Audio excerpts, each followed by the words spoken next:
There's a certain kind of person who doesn't announce their courage. They don't ask for permission. They don't gather a committee to approve their dreams. They don't wait for someone to say, "Yes, you're allowed." They just begin.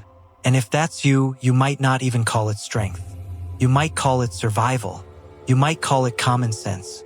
You might call it, "I don't have time to explain myself." But today, let's slow down and look at the psychology underneath this quiet pattern, because it can be both a superpower and a burden.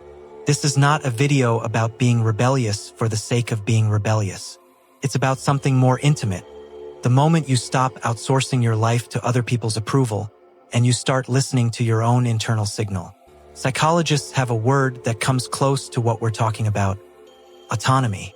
In self-determination theory, autonomy is one of the core psychological needs, alongside competence and relatedness, and when these needs are supported, people tend to show better motivation and well-being.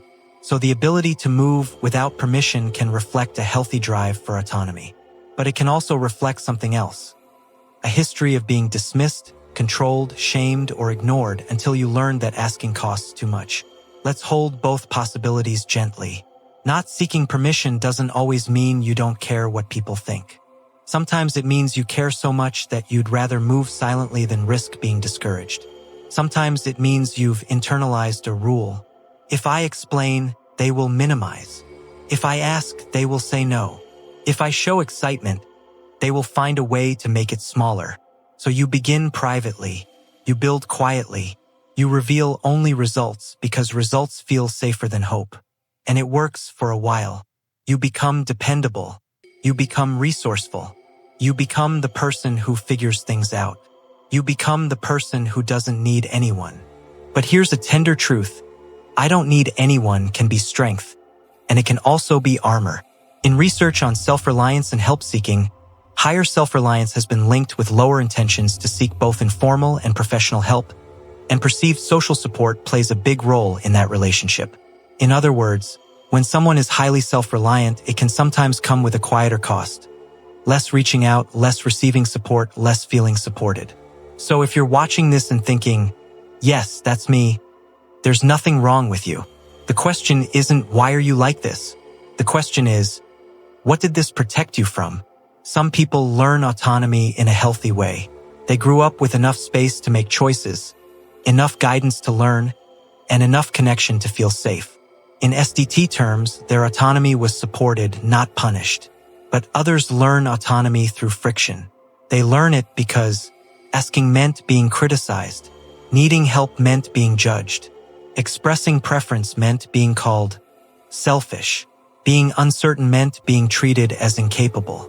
So they stop asking, and slowly, permission begins to feel like a trap. If you ask, you owe people an explanation.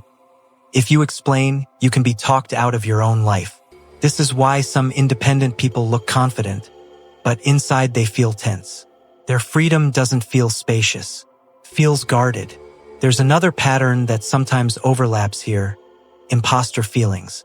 Imposter phenomenon is described as persistent self-doubt and difficulty internalizing success, even when there's objective evidence of competence. And here's what can happen. When you secretly feel like you don't belong, you may avoid asking for permission because permission would require visibility, and visibility can trigger the fear of being exposed. So you do everything alone, quietly and perfectly, because perfection feels like protection. But perfection is a heavy price to pay for the right to exist. Now, let's honor what's real here, because there is genuine strength in people who don't constantly seek permission. It often includes initiative. You don't wait for motivation to arrive. You generate momentum from values.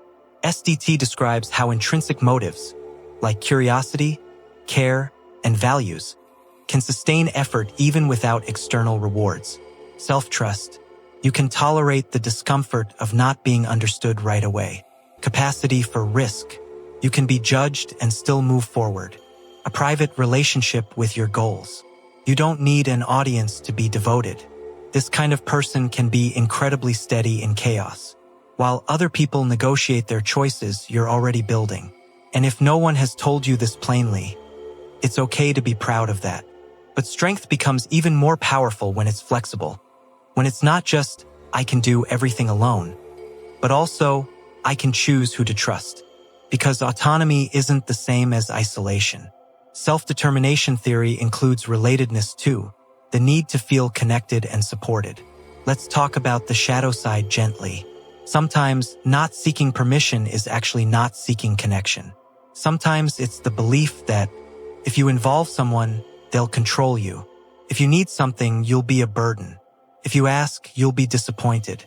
And over time, you might notice, you only share after you've succeeded.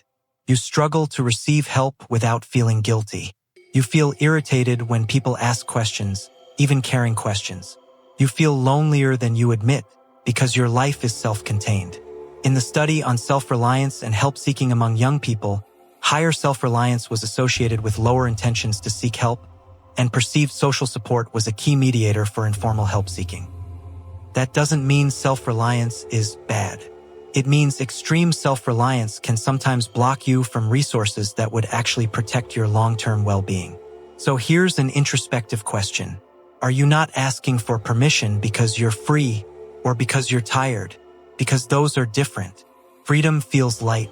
Tired independence feels tight. If this video is touching something personal, try this simple practice. No drama, no big declarations. Step 1. Name what you're waiting for. Sometimes, I don't seek permission is true on the surface, but underneath you're still waiting for invisible approval. From a parent, a partner, society, your younger self. Ask, whose yes am I still trying to earn? Step 2. Separate permission from support. You can seek support without handing over authority. SDT emphasizes how social contexts can either support or undermine autonomy. Support says, I'm with you. Permission says, you may proceed. You don't need the second one. Step 3. Practice safe disclosure. Choose one safe person and share something unfinished. Not your final success, your early draft. Not look what I built. But this matters to me and I'm trying. This isn't weakness. This is training your nervous system to experience connection without control. Step 4. Redefine strength. Strength isn't never needing anyone. Strength is knowing when to lean and staying yourself while you do. And if you're in a season where you truly don't have safe people, that's real too. In that case, let support look like structure. A therapist, a support group, a journal practice, a mentor with boundaries. Remember, asking for help is not the same as giving up autonomy. To the person who never seeks permission, your strength is real. Kept you moving when no one clapped.